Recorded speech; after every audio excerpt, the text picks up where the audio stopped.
മലയാളി ഹൗസിനകത്ത പോരായ്മയെ കുറിച്ച് ആരെങ്കിലും പറഞ്ഞാൽ അവരെ മത്സരാർത്ഥികൾ 12 പേര് രാഹുൽ ഈശ്വർ അണ്ണാക്ക് കീറിയും ജി എസ് പ്രദീപിനെ സംബന്ധിച്ചിടത്തോളം ഒരു പ്രത്യേകത എന്ന് പറയുന്നത് എന്റെ അമ്മ മരിക്കാൻ കിടക്കുമ്പോൾ 2 തുള്ളി വെള്ളം ചോദിച്ചാൽ ഞാൻ എവിടുന്നെങ്കിലും ഒരു ഗ്ലാസ്സിൽ കുറച്ച് കഞ്ഞിവെള്ളം കൊണ്ട് അവരെ വായിൽ ഒഴിച്ചു കൊടുക്കും.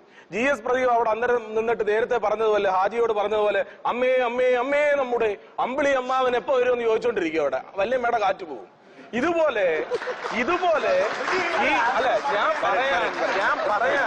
ഞാൻ പറയാൻ അനുവദിക്കാതെ ചിന്താ ചെറുവൻ പറയാൻ അനുവദിക്കാതെ കണ്ണന്താനം സാർ പറയാൻ അനുവദിക്കാതെ മധു സാർ പറയാൻ അനുവദിക്കാതെ അർത്ഥമില്ലാതെ ഈ തരത്തിലുള്ള കുറെ കഥകളും ഈ തെരുവിൽ നിന്ന് മരുന്ന് കച്ചവടക്കാർ പറയുന്നത് പോലെയുള്ള കുറെ സാഹിത്യവും ചൊരിഞ്ഞിട്ട് യാതൊരു അർത്ഥവുമില്ല. ഞാൻ പറയുമ്പോ അത് രാഹുൽ ഈശ്വർ അത് പറയേണ്ടത് ജി എസ് പ്രദീപിനോടാണ്. കാരണം ഇതിന്റെ ഫൈനൽ കണ്ട ആളുകൾക്ക് എല്ലാവർക്കും അറിയാം. ആശ്ലേഷിക്ക കണ്ടെന്ന് പറയുന്നതിനകത്ത് എന്താ തെറ്റ്? എന്താണ് തെറ്റ്? ഞാൻ പറയാവുന്നത് ഈ ഷോ കണ്ടു എന്ന് പറയുന്നത് ഒരു കൊടുംപാപം പോലെയാണ്. കുറെ സമയമായിട്ട് ചിന്തയോട് ചോദിക്കുന്നു, നിങ്ങൾ കണ്ടു? കണ്ടല്ലോ എന്ന് പറയുന്നതിനകത്ത് എന്താണ് അർത്ഥം? ഞാനത് കണ്ടു മിസ്റ്റർ, ഞാനത് കണ്ടു. ഞാൻ കണ്ടത് എന്തിനാണെന്ന് പറയാൻ നിങ്ങൾ അനുവദിക്കൂ. നിങ്ങൾ 12 പേരും കൂടെ കിടന്ന് ഇങ്ങനെ ബഹളം വെച്ചുകൊണ്ടിരുന്ന ഞങ്ങൾ 2-3 പേര് ഇവിടെ മിണ്ടാതിരുന്നിട്ട് അങ്ങ് വീട്ടിൽ പോകാനേ പറ്റൂ.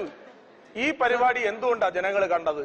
ഒന്ന്, ഈ കേരളത്തിലെ അറിവിന്റെ ഭണ്ഡാകാരമെന്ന് അല്ലെങ്കിൽ സഞ്ചരിക്കുന്ന സർവ്വവിജ്ഞാനകോശമെന്ന് ഞാൻ അംഗീകരിക്കുന്ന ശ്രീ ജി എസ് പ്രദീപ്, അല്ലെങ്കിൽ ആത്മീയതയുടെ പര്യായ പദമെന്ന് ഞാൻ വിശ്വസിക്കുന്ന രാഹുൽ ഈശ്വർ തുടങ്ങിയിട്ടുള്ള പ്രതിഭാസമ്പന്നന്മാരായിട്ടുള്ള ആളുകൾ പങ്കെടുക്കുന്ന ഒരു പുതിയ പരിപാടി എന്നുള്ള നിലയിൽ ഞാൻ ഈ പരിപാടി കണ്ടു എന്ന് പറയുന്നതിനകത്ത് എന്താ തെറ്റ്?